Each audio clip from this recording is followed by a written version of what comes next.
Breaking చూస్తున్నాం. కేంద్రంలో కొలువు తీరిన మోడీ భారతీయ జనతా పార్టీ సంకీర్ణ సర్కార్కు వ్యతిరేకంగా విపక్షాలు ఏకమయ్యేందుకు పావులు కదిపాయి. ఇప్పటికే పీడీఎఫ్ పేరు పెట్టారు. విపక్షాల ఐక్యత కోసం పెద్ద ఎత్తున కృషి చేశారు JDU chief Bihar CM Nitish Kumar. ఆయన సారథ్యంలో 17 పార్టీల నేతలు పాట్నాలో సమావేశమయ్యారు. ఈ సందర్భంగా బీజేపీకి వ్యతిరేకంగా ప్రత్యామ్నాయం కావాలని పిలుపునిచ్చారు.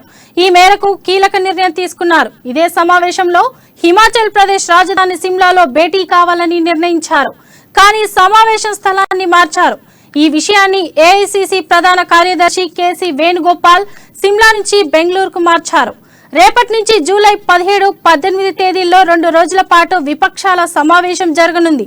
ఇందులో భాగంగా CPP chairperson Sonia Gandhi భావస్వరూప పార్టీలకు విందు ఏర్పాటు చేశారు. తాజాగా జరిగే ఈ విపక్షాల కీలక సమావేశానికి దేశంలోని ప్రధానమైన 24 పార్టీలను రావాలంటూ ఆహ్వానం పలికింది కాంగ్రెస్ పార్టీ. బెంగళూరు వేదికగా జరిగే సమావేశంపై ఉత్కంఠ నెలకొంది. ఎవరు హాజరవుతారు, ఇంకెవరు గైర్హాజరు అనేది దానిపై ఆరా తీస్తుంది బీజేపీ. పంజాబ్, ఢిల్లీలో కొలువు తీరిన యాప్ ఈ మీటింగ్ కు హాజరు కావడం లేదని సమాచారం.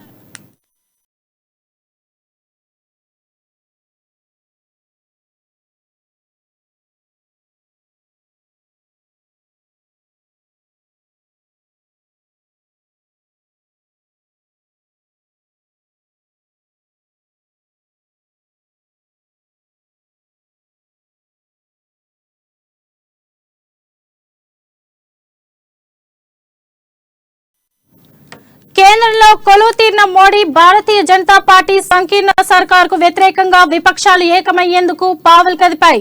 ఇప్పటికే పీడీఎఫ్ పేరు పెట్టారు. విపక్షాల ఐక్యత కోసం పెద్ద ఎత్తున కృషి చేశారు JDU chief Bihar CM Nitish Kumar. ఆయన సారథ్యంలో 17 పార్టీల నేతలు పాట్నాలో సమావేశమయ్యారు. ఈ సందర్భంగా బీజేపీకి వ్యతిరేకంగా ప్రత్యామ్నాయం కావాలని పిలుపునిచ్చారు. ఈ మేరకు కీలక నిర్ణయం తీసుకున్నారు. ఇదే సమావేశంలో హిమాచల్ ప్రదేశ్ రాజధాని సిమ్లాలో భేటీ కావాలని నిర్ణయించారు. కానీ సమావేశం స్థలాన్ని మార్చారు. ఈ విషయాన్ని ఏఐసీసీ ప్రధాన కార్యదర్శి కేసీ వేణుగోపాల్ సిమ్లా నుంచి బెంగళూరుకి మార్చారు. రేపటి నుంచి జూలై 17, 18 తేదీల్లో 2 రోజుల పాటు విపక్షాల సమావేశం జరగనుంది.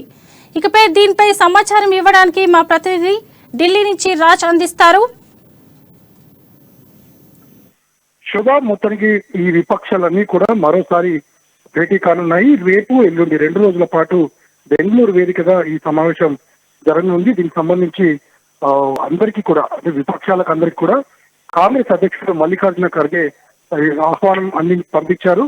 దీనికి ముఖ్యంగా వారు కోరుతున్నటువంటి అంశం అంటే ఈ మీటింగ్ లో వీరు లేవనెత్తున్నటువంటి అంశం ఏదైతే ఉందో అది చాలా కీలకమైంది. అంటే దేశవ్యాప్తంగా ఉన్న ప్రతిపక్ష పార్టీలు ఏవైతే ఉన్నాయో వాటిని చీల్చే పనిలో కేంద్రంలోని బీజేపీ చేస్తోందని, మరోవైపు ఈ మధ్య మహారాష్ట్రలో జరిగిన పరిణామాల్ని గమనిస్తే పూర్తి స్థాయిలో ఈ విషయం స్పష్టమవుతుందని, ఇలా విపక్షాలను చీల్చే పనిలో పడ్డ బీజేపీ రానున్న ఎన్నికల్లో ఏ రకంగానైనా కలిసికట్టుగా ఓడించాలి అనే అంశంపై వీరంతా కూడా చర్చించనున్నారు. అయితే దీనికి ఇక్కడ మొదట్లోనే ఒక ఇబ్బంది అంటే వీరి నుండి ఆశించినటువంటి రిజల్ట్ రాలేదు. ఆమ్ ఆద్మీ పార్టీ నేత అరవింద్ కేజ్రీవాల్ దీనికి సంబంధించి కొంత స్పష్టత ఇచ్చినట్టు తెలుస్తుంది. ఇలాంటి మీటింగ్లకి అంటే ఇంకా సమయం ఉంది కాబట్టి ఇలాంటి మీటింగ్లకి తాను హాజరు కానని తమ పార్టీ తరఫున కూడా ఎవరు రానని వెల్లడించినట్టుగా తెలుస్తుంది.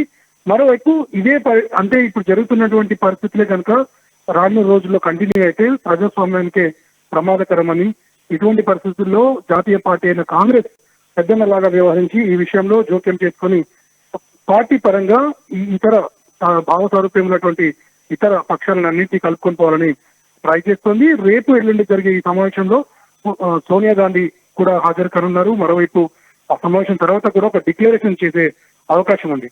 నిజానికి ప్రధాని ఎవరు అనే అంశంపై గతంలో చర్చ జరిగేది. కానీ ఈసారి ప్రధాని అంశం అనేది ఎవరు, తమ అభ్యర్థి ఎవరు అనేది వారు ఇప్పుడు ఈ చర్చకు తెచ్చే ప్రసక్తి లేదు. ఎందుకంటే విపక్షాలు కూడా ఆ విషయంలో కొంతవరకు తమ అభ్యంతరం వ్యక్తం చేశాయి. కాబట్టి ముందుగా ఏ రకంగా ఎదుర్కోవాలి, బీజేపీని ఏ రకంగా ఎదుర్కొని రానున్న ఎన్నికలకు ముందుకెళ్లాలనే దానిపైనే ముఖ్యంగా చర్చ జరిగింది. మరోవైపు ఈ పార్టీలు ఏవైతే ఉన్నాయో వాటిని చీల్కే పనిలో పడ్డ బీజేపీని ఏ రకంగా అడ్డుకోవాలనే దానిపై వీరు చర్చించనున్నారు. Shobha. Okay, thank you Raj.